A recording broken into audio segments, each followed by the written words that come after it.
Shalom saudara sekalian, kiranya damai sejahtera dari Tuhan Yesus Kristus menyertai kita. RHK hari Senin, tanggal 8 Agustus 2022. Pembacaan Alkitab terdapat di dalam Bilangan 9, ayat 16 dan 17. Sebelum kita membaca dan merenungkan firman Tuhan, marilah kita satu di dalam doa. Bapa di surga, terima kasih untuk hari yang baru ini. Kami hendak membaca dan merenungkan firman Tuhan. Biarlah Tuhan menyertai kami, membuat kami mengerti, dan melaksanakannya di dalam kehidupan kami setiap hari. Terpuji nama-Mu Tuhan, ini kami berdoa di dalam nama Tuhan Yesus. Amin. Saudara-saudara sekalian, marilah kita membaca bagian Alkitab, Bilangan 9, ayat 16 dan 17. Demikianlah selalu terjadi. Awan itu menutupi kemah dan pada waktu malam kelihatan seperti api. Dan setiap kali awan itu naik dari atas kemah, maka orang Israel pun berangkatlah. Dan di tempat awan itu diam, di sanalah orang Israel berkemah. Sampai di sana pembacaan Alkitab, terpujilah Kristus. Saudara-saudara yang dikasihi Tuhan, tema RHK pada hari ini adalah undanglah penyertaan Tuhan setiap hari. Saudara-saudara yang dikasihi Tuhan, dalam kehidupan orang percaya, kita selalu berdoa, meminta agar penyertaan Tuhan selalu nyata dalam kehidupan kita. Setiap orang pasti ada tugas dan tanggung jawabnya masing-masing. Apalagi profesi-profesi tertentu yang mengharuskan mereka untuk bekerja baik dari pagi, siang, malam, bahkan juga ada yang sampai subuh. Nah, saudara-saudara, ini membutuhkan pekerjaan ekstra.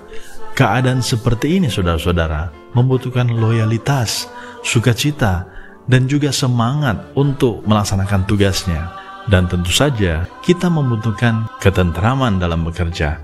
Kita membutuhkan penyertaan Tuhan. Dalam pembacaan Alkitab kita bisa menyaksikan bahwa bangsa Israel mengembara di padang gurun untuk menuju tanah Kanaan. Di dalam perjalanan mereka dituntun oleh Tuhan setiap hari. Mereka dituntun dengan adanya simbol tiang awan dan juga tiang api. Tiang awan itu sebagai tanda kehadiran dan juga perintah Tuhan yang selalu hadir, baik pagi hari, siang, maupun malam hari. Perintah Tuhan melalui tiang awan menandakan apakah bangsa Israel harus bergerak atau harus diam untuk sementara waktu. Ketika tiang awan itu berada di atas kemah suci, maka bangsa Israel harus berhenti dan kemudian beristirahat dan juga melaksanakan tugas setiap hari.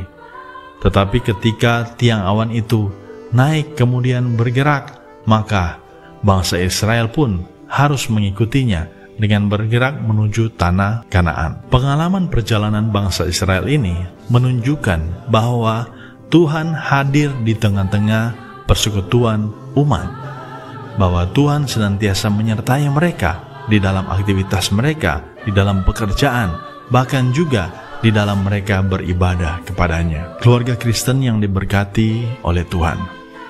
Demikian juga kita di zaman ini, bahwa setiap keluarga mempunyai dinamika kehidupan masing-masing. Kehidupan kita sesungguhnya membutuhkan kehadiran Tuhan setiap hari, baik dalam keluarga, pelayanan, pekerjaan, dan lain sebagainya.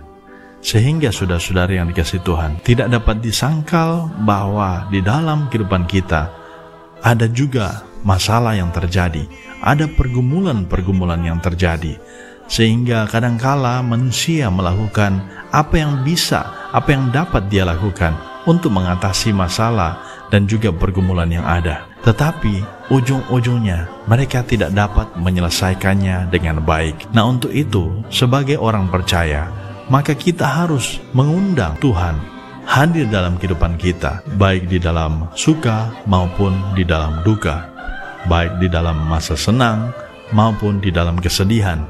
Sehingga saudara-saudara yang dikasihi Tuhan, dalam kehidupan kita setiap hari, kita memprioritaskan Tuhan, sehingga apapun yang kita alami, apapun yang kita hadapi saat-saat ini, yakinlah bahwa Tuhan ada bersama-sama dengan kita. Tuhan Allah hadir dalam kehidupan kita, agar supaya kita tidak salah jalan, kita tidak salah memilih pilihan-pilihan hidup yang begitu banyak hadir dalam kehidupan kita, kita akan terhindar dari malapetaka dan mencapai tujuan yang Tuhan taruhkan dalam kehidupan kita. Saudara-saudari yang dikasihi Tuhan, marilah kita mengundang kehadiran Tuhan dalam kehidupan kita.